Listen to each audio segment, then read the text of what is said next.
प्रबुद्ध जन भाइयों तथा बहनों, पत्रकार मित्रों,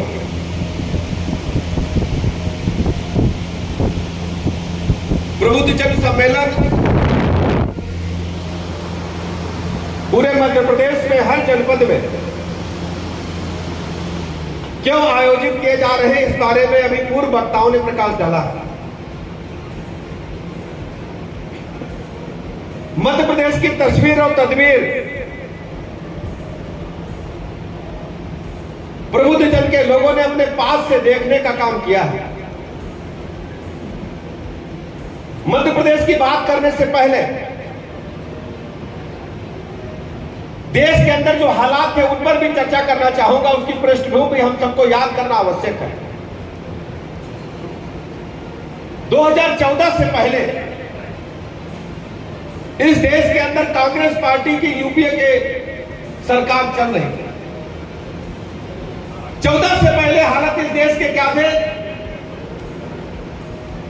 भारत की छवि एक भ्रष्टाचार करने वाले देशों की सूची में बहुत तेजी के साथ ऊपर बढ़ रहा था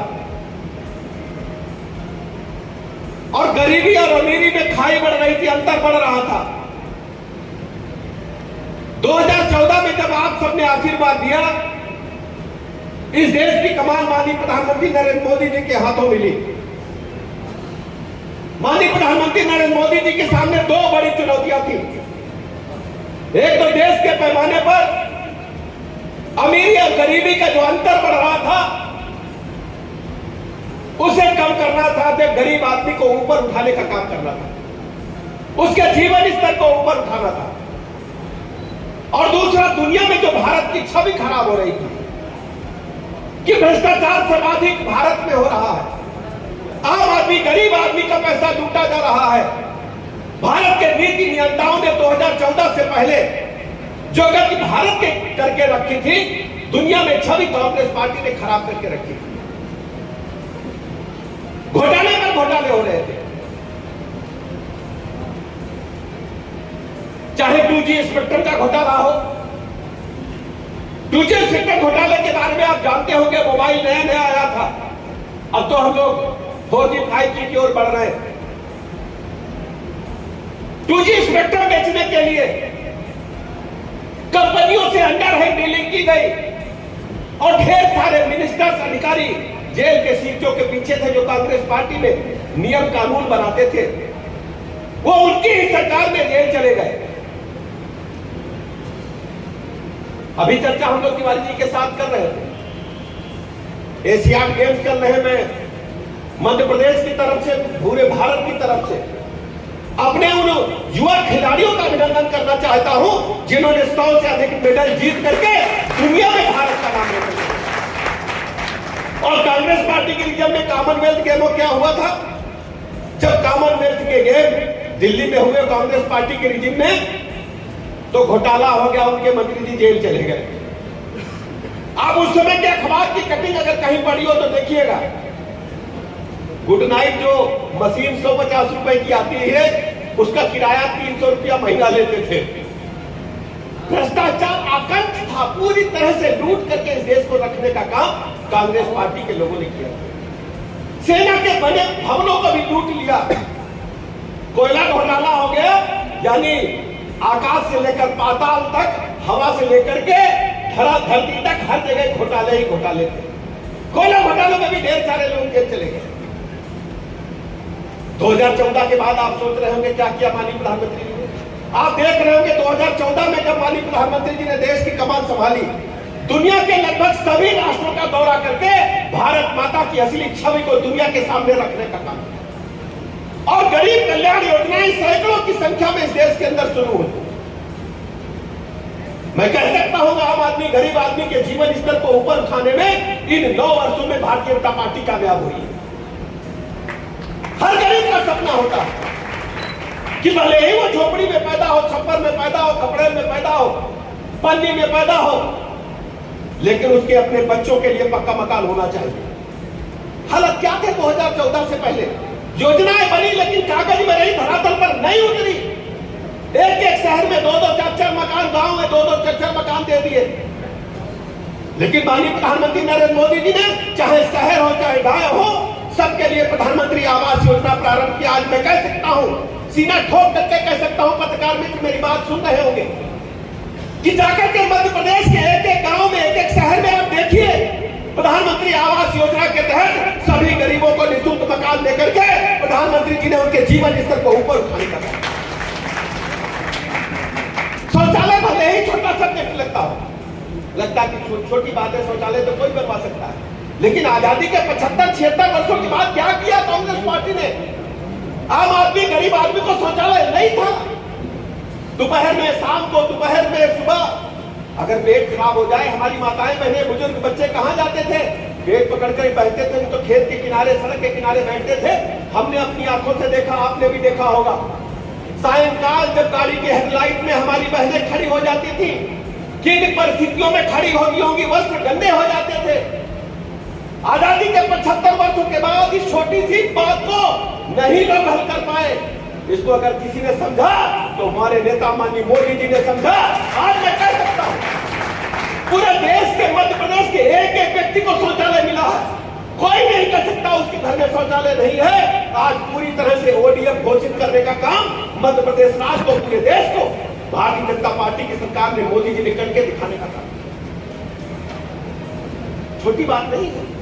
आज इज्जत से हमारी बहनें जीत सकती। किन परिस्थितियों में हमारी बहनों को गुजरना पड़ता होगा। आज स्थिति बदल चुकी है। गरीब आदमी के जीवन स्तर को ऊपर उठाने में हम सब कामयाब हुए।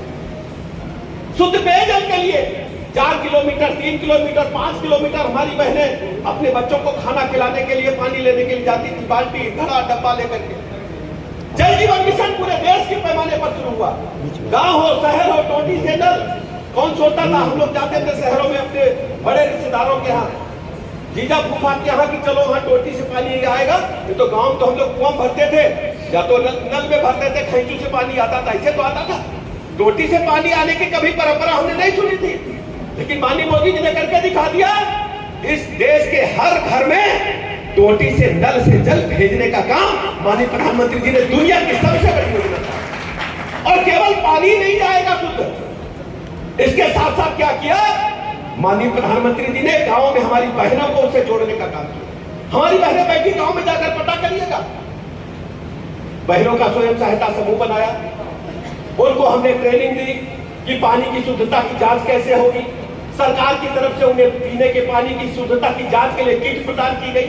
हमारी बहनें गांव में परख नली में पानी डाल करके, केमिकल डाल करके देखती है, चेक करती कि पीने का पानी स्वच्छ है कि नहीं है।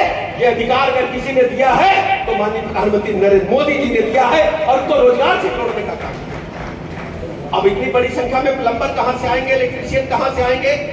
गांव-गांव टंकियां लग रही है, गांव-गांव पानी की लाइन बिछाई जा रही है। तो नौजवानों को रोजगार से जोड़ा, उनको कौशल विकास के माध्यम से ट्रेनिंग देकर के उनको टूल किट प्रदान की, उनको इलेक्ट्रीशियन का कारोबार सिखाया, उनको प्लम्बर की कारीगरी सिखाई।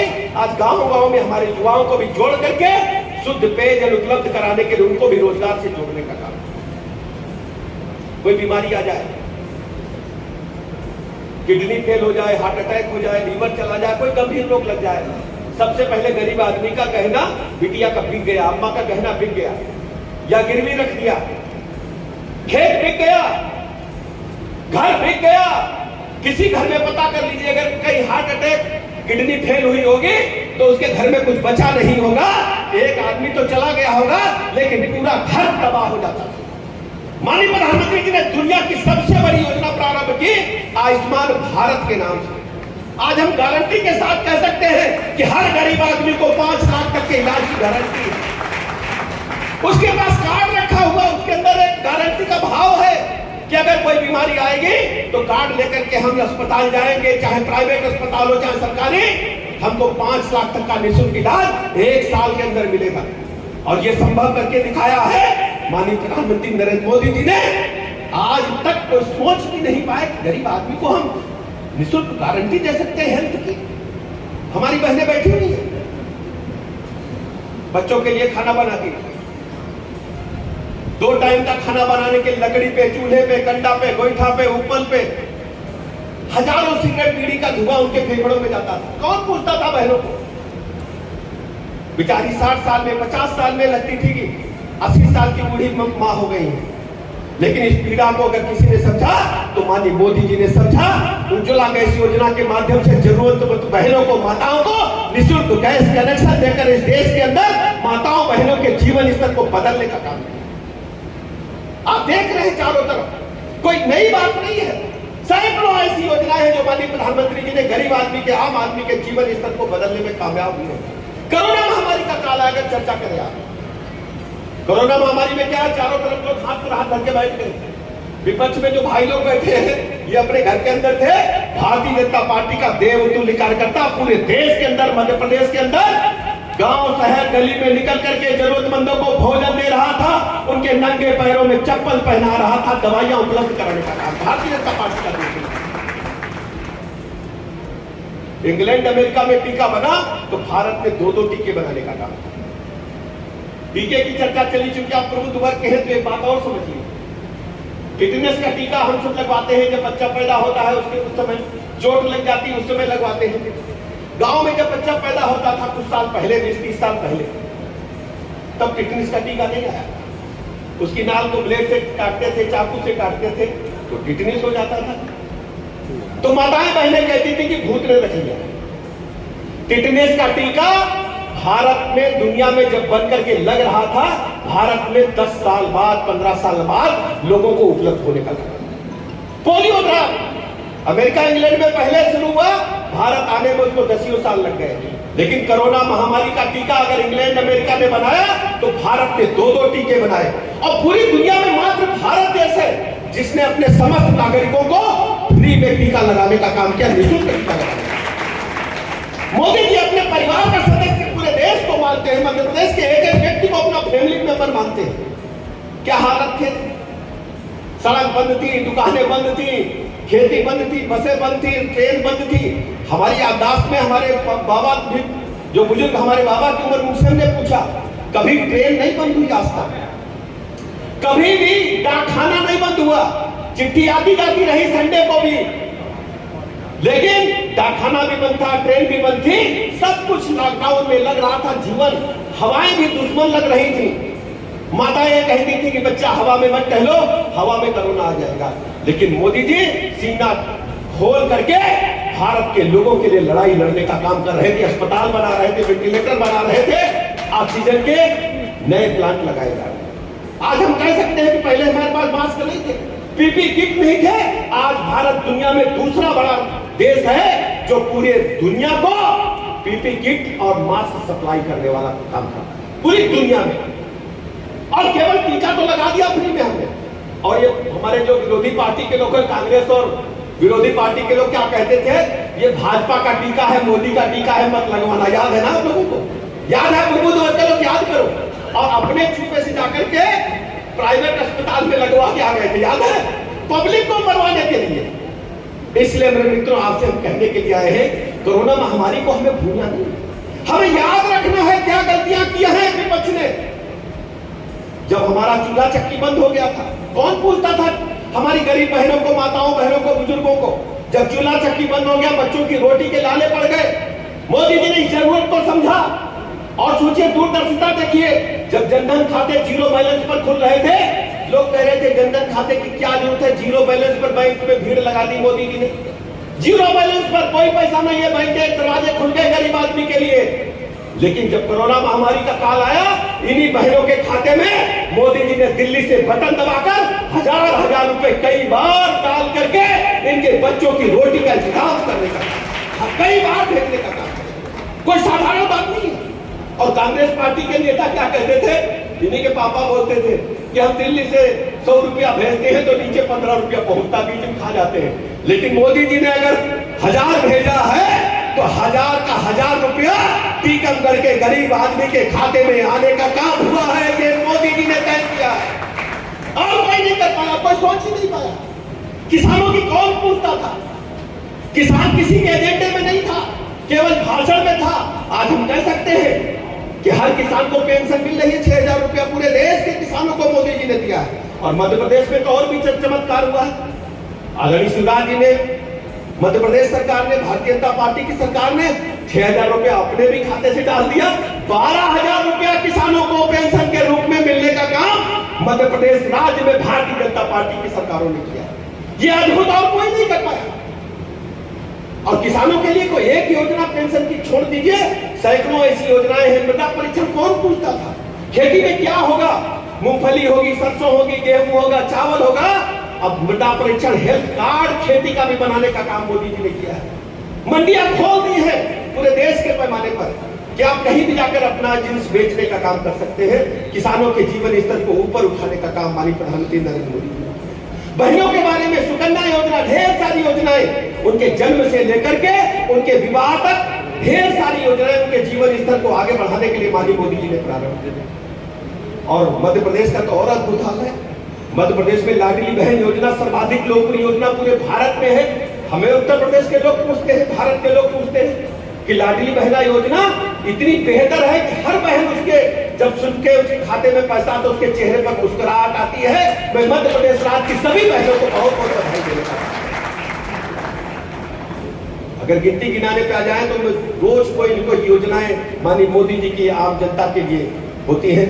लेकिन एक न्योता आपको देने के लिए आया हूं। आपको योजनाओं के बारे में अच्छी तरह जानकारी। अयोध्या में प्रभु रामलला का मंदिर बन रहा है और जनवरी 2024 में माननीय मोदी जी देश के सामने उसका लोकार्पण करेंगे। भव्य मंदिर बन रहा है और कांग्रेस पार्टी के लोग आपके बीच में आ जाएंगे तो उनसे पूछिएगा जरूर। सुप्रीम कोर्ट में इन्हीं लोगों ने एफिडेविट दिया था कि रामलला में अयोध्या में हुए हैं कि नहीं हुए, इसका कोई प्रमाण नहीं है। आप सोचिए, हमारी सनातन संस्कृति है, हम भारतवासी हैं, हम भारत माता के चरणों में रहते हैं और प्रभु रामलला कहां पैदा हुए इसका भी प्रमाण कांग्रेस पार्टी देने को तैयार नहीं थी। जैसे ही 2014 में सरकार बनी माननीय मोदी जी की, सुप्रीम कोर्ट में ठीक से पैरवी करके उत्तर प्रदेश में अयोध्या में जहां प्रभु रामलला का जन्म हुआ था, भव्य मंदिर बन रहा, दुनिया नजारा देख रही है। आप देखेंगे 2024 में जब भव्य रामलला का मंदिर बनेगा, आप सब टीकमगढ़ के भाइयों तथा बहनों आइए, उत्तर प्रदेश सरकार आपके सुख सुविधा का ख्याल करेगी, दर्शन करेगी। कौन पूछता था? सब लोग कहते थे जम्मू कश्मीर हमारा अभिन्न अंग है। भारतीय जनता पार्टी अपने गठन काल से कहती आई हमारे एजेंडे में है।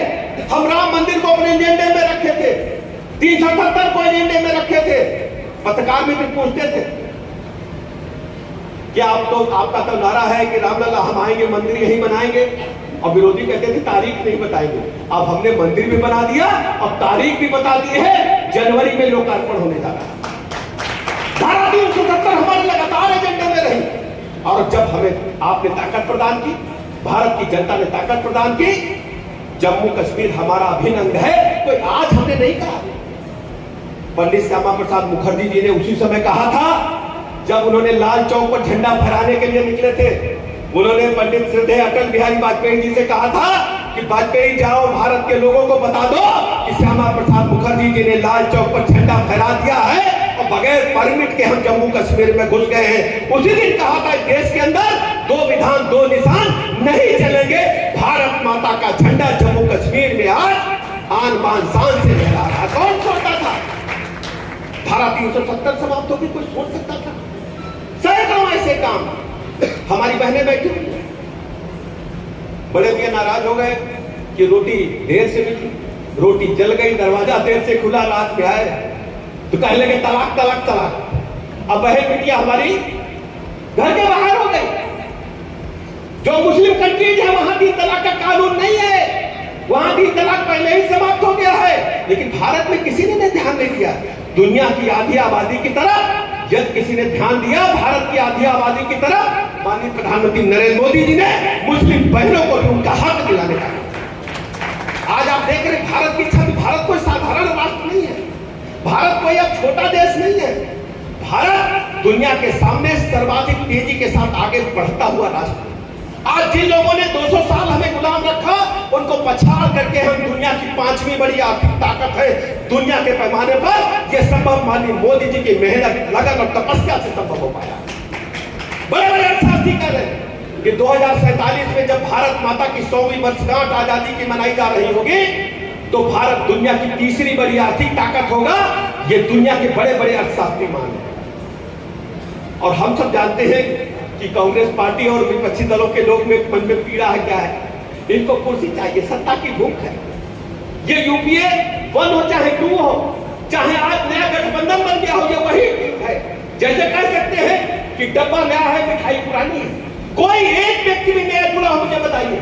मैं पूछना चाहता हूं कांग्रेस पार्टी के लोगों से और विपक्षी जो गठबंधन के लोगों से कि समाजवादी पार्टी को मध्य प्रदेश में आप कितनी सीटें देने वाले हैं? तृणमूल कांग्रेस कितनी सीटें देने वाली है कांग्रेस पार्टी को मध्य प्रदेश में? और मध्य प्रदेश में तृणमूल कांग्रेस कितनी सीटें लड़ने वाली है? यह गठबंधन केवल छलावा है, गठबंधन का कोई मतलब नहीं है। यह सत्ता के लोगों का इकट्ठा होगा, कुर्सी के लिए लड़ने वाले लोगों का एक भूखे लोगों का समूह है।